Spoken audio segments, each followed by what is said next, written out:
आठवले साहेब आपली परवानगी घेऊन एक विनंती करते की बीडसाठी खास आपल्या शैलीमध्ये 2 ओळी आपण इथे आमच्या बीडकरांसाठी जरूर व्यक्त व्हाव्यात ही माझी आपल्याला कळकळीची विनंती आहे. धन्यवाद. उपस्थित बंधू आणि भगिनीनो,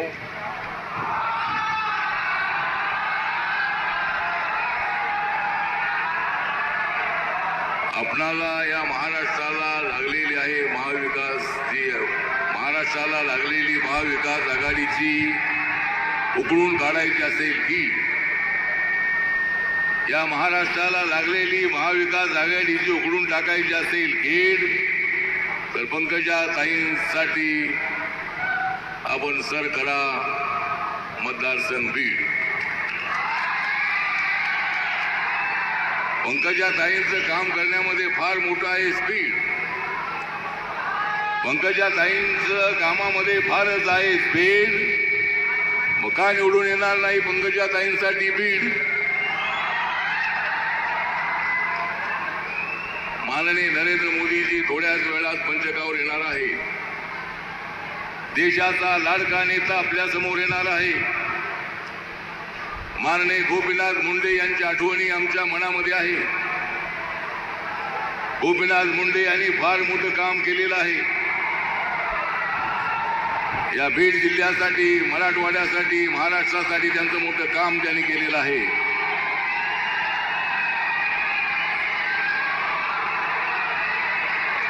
बसा बसा, मोदी साहेब येत आहेत, बसा. तर या ठिकाणी मी आपल्याला एवढंच सांगतो, माननीय मुख्यमंत्री साहेब एकनाथ शिंदेजी आलेले आहेत. पालकमंत्री धनंजय मुंडेजी आहेत. आपल्या लाडक्या उमेदवार पंकजाताई गोपीनाथ मुंडे इथे उपस्थित आहेत. प्रीतमताई खासदार या ठिकाणी उपस्थित आहेत. बरेच आमदार या मंचकावर आणि नेते उपस्थित आहेत. मी आपल्याला हेच सांगण्यासाठी आलेलो आहे की हे लोक, मी मुख्यमंत्र्यांना विनंती करतो की या जिल्ह्यामध्ये चंदन सापडलेलं आहे. चंदनाचं जे स्मगलिंग आहे ते स्मगलिंग या जिल्ह्यामध्ये झालेलं आहे. माननीय मुख्यमंत्री साहेब कोण आहे त्यांना शोधून काढा. मुख्यमंत्री साहेब ते कोण आहे त्यांना शोधून काढा आणि त्यांना शोधून काढलं की तुम्ही त्यांना काढा.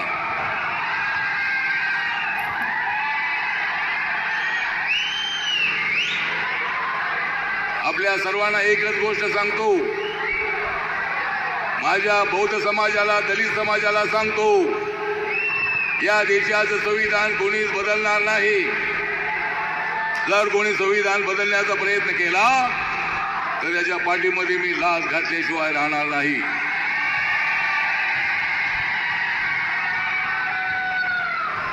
या देशाचं संविधान ज्या लोकांनी बदललं तेच म्हणतायत की मोदीजी संविधान बदलणार आहेत. आपल्याला माहिती आहे की आपल्याला बाबासाहेब आंबेडकरांनी दिलेलं संविधान, संविधान सभेने बनवलेलं संविधान, ड्राफ्टिंग कमिटीचे चेअरमन म्हणून बाबासाहेब आंबेडकरांनी ड्राफ्टिंग कमिटीचा ड्राफ्ट जो होता तो डॉक्टर राजेंद्र प्रसाद पंडित जवाहरलाल नेहरू यांना सुपूर्द केला 26 नोव्हेंबर 1949ला. त्यांच्या तोंडातून उद्गार निघाले की बाबासाहेब आंबेडकर आपण या संविधानाचे खरे शिल्पकार आहात. आणि बाबासाहेब आंबेडकरांनी संविधानासाठी फार मोठे कष्ट घेतले. 26 नोव्हेंबर हा दिवस नरेंद्र मोदी यांनी देशामध्ये संविधान दिवस म्हणून पाळण्याचा आदेश दिला आणि साऱ्या शाळांमध्ये, कॉलेजमध्ये, ऑफिसेसमध्ये 26 नोव्हेंबर हा दिवस साजरा केला जातो. हे काँग्रेसला कधी आठवलं नाही. अरे तुमच्यासोबत आठवले असताना तुम्हाला आठवलं नाही तर तुम्हाला कधी आठवणार? तुम्हाला ते आठवलं नाही. बाबासाहेब आंबेडकरांना भारत रत्न देण्याचं तुम्हाला आठवलं नाही. बाबासाहेब आंबेडकरांचा फोटो जो आहे तो सेंट्रल हॉलमध्ये लावायचं तुम्हाला आठवलं नाही.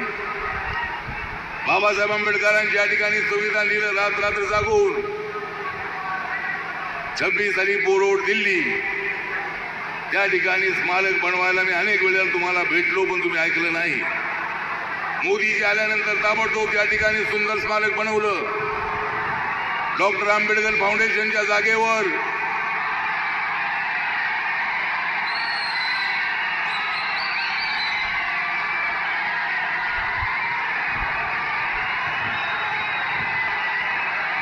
बसा बसा, येत आहेत साहेब, येत आहेत, बसा.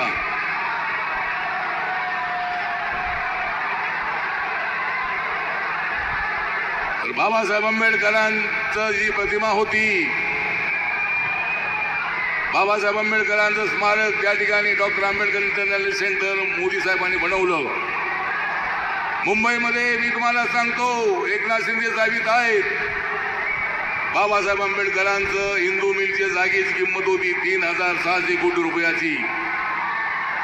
त्या जागेवर माननीय नरेंद्र मोदी यांनी ती जमीन ताबडतोब दिली महाराष्ट्र सरकारला, आणि त्या ठिकाणी सुंदर अशा पद्धतीचं आंतरराष्ट्रीय दर्जाचं बाबासाहेबांचं स्मारक होत आहे. बाबासाहेबांचा 450 फुटाचा पुतळा, भव्य पुतळा त्या अरबी समुद्राच्या ठिकाणी उभा राहणार आहे हिंदू मिलच्या जवळ. एवढी सगळी कामं करणारे नरेंद्र मोदी संविधान कसं बदलणार? मी तुम्हाला सांगतो की राहुल गांधी म्हणताय की आरक्षण काढून येणार आहेत. मोदी साहेबांनी अनेक वेळेला सांगितलेलं आहे की आरक्षणाला आमचा पूर्ण पाठिंबा आहे. बीजेपीने सांगितलं आमचा पूर्णपणे पाठिंबा आहे. चंद्रशेखर बावनकुळे साहेब सारखे सांगतायत की आरक्षण हे आमचं सर्वांचं आरक्षण आहे, त्याला आमचा पाठिंबा आहे. देवेंद्र फडणवीस सांगतायत की आमचा आरक्षणाला पाठिंबा आहे. एकनाथ शिंदेजी सांगतायत आरक्षणाला आमचा पाठिंबा आहे. आणि SC ST OBCचं जे आरक्षण आहे, या आरक्षणाला धक्का लागणार नाही.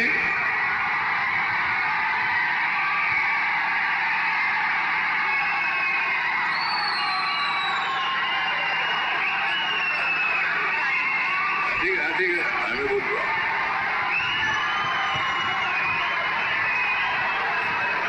तर राहुल गांधी, मी हैदराबादवरून आलो.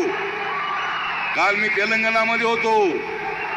किशन रेड्डी त्या ठिकाणी तेलंगणाचे बीजेपीचे अध्यक्ष आहेत, त्यांच्या प्रचारासाठी मी हैदराबादमध्ये काल होतो.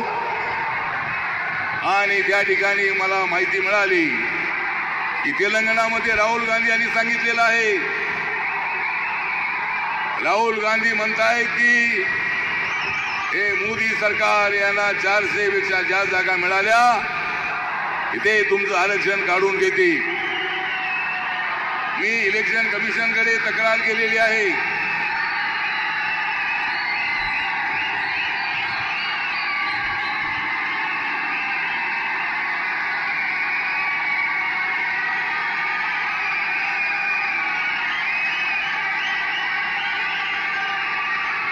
बसा बसा साहेब, येत आहेत, बसा.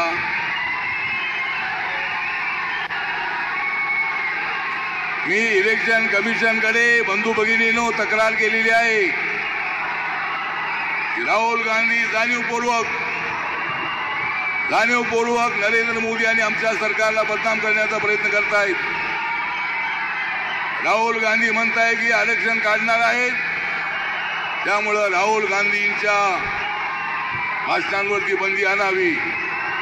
पुन्हा पुन्हा आरक्षण काढणार आहेत असे शब्द वापरले तर त्यांच्यावर कारवाई करावी, अशा पद्धतीची मागणी निवडणूक आयोगाकडे आपण केलेली आहे. चुकीच्या पद्धतीने संभ्रम निर्माण करणं, दलित बौद्ध समाजाचा गैरसमज करण्याचा प्रयत्न करणं, मुस्लिम समाजाला आमच्यापासून वेगळं करण्याचा प्रयत्न करणं. अरे नरेंद्र मोदींनी ज्या योजना राबवल्या, नरेंद्र मोदींनी राबवल्या, जनधन योजना, आवास योजना, उज्ज्वला योजना, आयुष्मान भारत योजना, अशा अनेक योजनांचा फायदा मुस्लिम समाजाला झालेला आहे. 10% आरक्षण जे दिलंय इकॉनॉमिकल सेक्शनचं, त्यामध्ये सुद्धा मुस्लिम समाजाला फायदा है। मेरा मुस्लिम समाज को नम्र निवेदन है, ये कांग्रेस वाले तुमको भड़काने का काम करते रहते हैं। ये जो कांग्रेस के लोग हैं, राष्ट्रवादी के लोग हैं, ये लोग आपको भड़काने की कोशिश करते हैं, लेकिन नरेंद्र मोदी जी सबका साथ सबका विकास का नारा देने वाले हैं। नरेंद्र मोदी जी सबको साथ में लेकर जाने वाले हैं भारतीय जनता पार्टी की मुस्लिम फ्रंट है, उनकी मुस्लिम विंग है और बहुत सारे मुसलमानों को न्याय देने का काम मोदी जी ने किया है। इसलिए गलतफहमी फैलाने का काम मत करो कांग्रेस वालों, राष्ट्रवादी वालों। माननीय उद्धव ठाकरे हे तर चौताळलेले आहेत. उद्धव ठाकरे सारखे एकनाथ शिंदेच्या मागे लागलेले आहेत. जर उद्धव ठाकरे तुम्ही एकनाथ शिंदेच्या मागे लागत असाल तर मी तुमच्या मागे लागल्याशिवाय राहणार नाही. पुन्हा पुन्हा तुम्ही अशा पद्धतीने चुकीचं बोलत असता.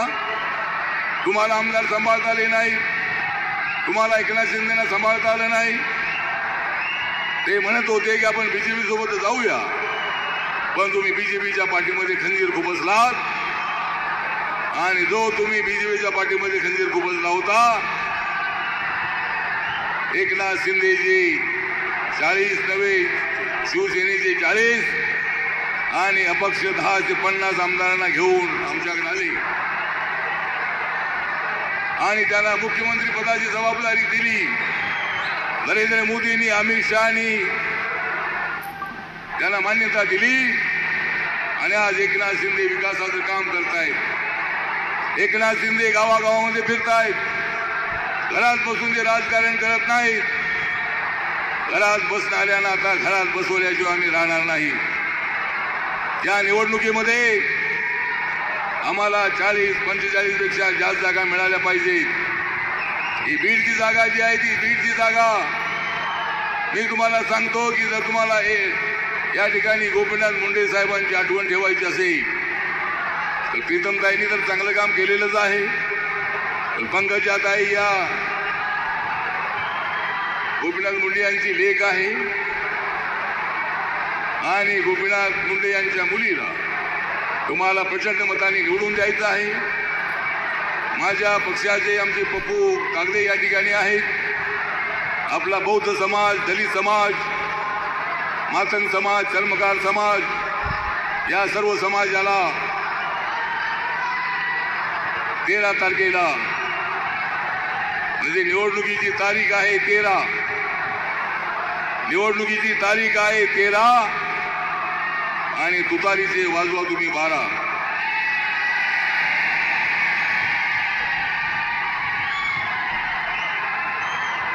ज्या तुम्ही भारत माता जिंदाबादचा नारा, ज्या तुम्ही भारत माता जिंदाबादचा नारा आणि जागा करा तुम्ही बीड सारा. आपल्याला हे सगळं काम करायचं आहे.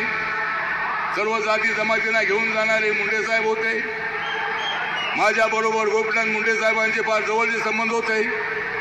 नामांतरणाच्या लढ्यामध्ये बाबासाहेब आंबेडकरांचं नाव मराठवाडा विद्यापीठाला देण्यासाठी भारतीय जनता पक्ष त्यावेळेला आमच्या सोबत होता. आम्ही भाजपसोबत नव्हतो, पण बाबासाहेब आंबेडकरांच्या नावासाठी भारतीय जनता पार्टी, प्रमोद महाजन, गोपीनाथ मुंडेजी हे सगळे जेलमध्ये गेले होते नामांतरासाठी. त्यामुळे त्यांचं मी आभार व्यक्त करतो की बाबासाहेब आंबेडकरांचं नाव जे मराठवाडा विद्यापीठाला मिळालेलं आहे त्याच्यामध्ये बीजेपीचा सुद्धा फार मोठा वाटा आहे. नामांतरामध्ये प्रमोद महाजन, गोपीनाथ मुंडे यांचा फारच मोठा होता वाटा. म्हणून या निवडणुकीमध्ये काढा तुम्ही महाविकास आघाडीचा काटा. आपण सर्वांनी मिळून पंकजाताईंसारखी एक अत्यंत अनुभवी महाराष्ट्राच्या मंत्रिमंडळामध्ये त्या 5 वर्षे राहिलेले आहेत. त्यांना अत्यंत अनेक खात्यांचा चांगला अनुभव आहे. बीडमध्ये पाणी कसं आणायचं याची त्यांना कल्पना आहे. धनंजय मुंडे आता कृषी मंत्री आहेत. या भावा बहिणींचं जमत नव्हतं, पण जमत नसलं दोघांशिवाय त्यांना गमतही नव्हतं. आता हे दोघे सुद्धा एकत्र आलेले आहेत. सर्वजण एकत्र आलेले आहेत. आम्ही सगळे एकत्र आलेलो आहोत. त्यामुळे आपल्याला एक गोष्ट लक्षात ठेवायची आहे. ही जी निवडणूक आहे, निवडणूक आपली अत्यंत महत्वाची निवडणूक आहे. या निवडणुकीमध्ये नरेंद्र मोदींना 3ऱ्यांदा प्रधानमंत्री बनवायचं आहे. देशातला दलित समाज मोठ्या संख्येने त्यांच्या पाठीशी उभा आहे. मागच्या निवडणुकीमध्ये 303 जागा बीजेपीला आणि एनडीएला 329 जागा होत्या. यावेळेला बीजेपीच्या 370 आणि आपल्याला एनडीएच्या 400 पेक्षा जास्त जागा निवडून आणायच्या आहे आणि त्यासाठी राहिलेले 5 दिवस आहे. या 5 दिवसामध्ये घराघरापर्यंत आपण पोहोचायचं आहे. मुस्लिम समाजाच्या घराघरापर्यंत पोहोचायचं आहे. त्यांना समजावून सांगायचं आहे, मुस्लिम समाज को मेरा निवेदन है कि आप कांग्रेस के बहकावे में आने की कोशिश मत करो.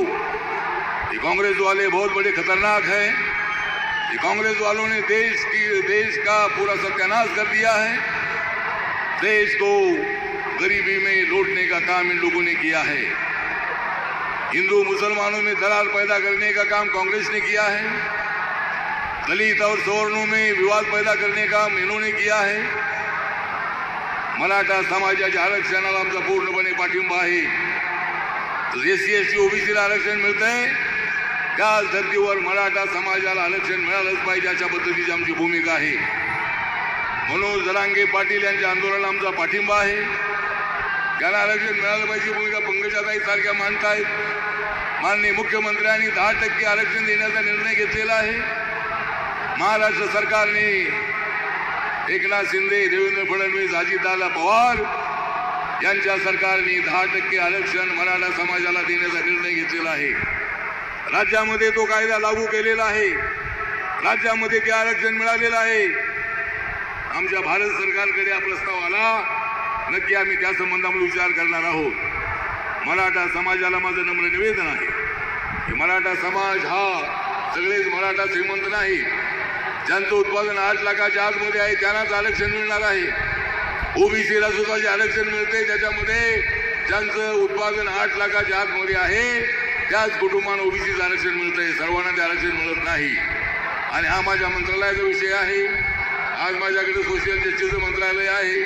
उद्या कुठलं मंत्रालय येणार आहे की मला माहीत नाही आहे, पण मला कुठलंही मंत्रालय मिळालं तर मंत्रालय कसं चालवायचं मला चांगलं माहिती आहे. आणि माझ्यावर चांगली जबाबदारी नरेंद्र मोदीजी सोपवतील. माझा रिपब्लिकन पक्ष जो आहे देशाच्या कानाकोपऱ्यामध्ये आहे. अंदमान निकोबारमध्ये माझ्या पक्षाच्या शाखा आहेत. नागालँडमध्ये माझ्या पक्षाचे 2 आमदार निवडून आलेले आहेत. मणिपूरमध्ये माझ्या पक्षाचा आमदार 183 मतांनी हरला होता आणि माझा पक्ष मी देशभरामध्ये वाढवलेला आहे. कोण म्हणतोय बीजेपी वाले मोदी साहेब दुसऱ्याचे पक्ष संपवतात. उद्धव ठाकरे म्हणतात की दुसऱ्यांचे पक्ष संपवतात. माझा पक्ष देशभरामध्ये वाढलेला आहे. माझा पक्ष कोणी संपवलेला नाही. तुमचा पक्ष तुम्ही संपवला. धनुष्यबाण तुमच्याकडून गेलं आणि आता मशाल तुम्ही हातात घेतलेली आहे. मशाल जी आहे ती किती वेळ चालणार आहे बघूया, किती दिवस पेटत राहणार आहे ती बघूया. आता ती पेटलेली दिसते, पण निवडणुकीनंतर ती मशाल विजलेली तुम्हाला पाहायला मिळेल. त्यामुळं या ठिकाणी तुम्हाला आमच्या सोबत राहायला होत. उद्धवजी मी तुम्हाला सांगत होतो की तुम्ही आमच्या सोबत राहा. तुम्ही तिकडे काँग्रेस राष्ट्रवादी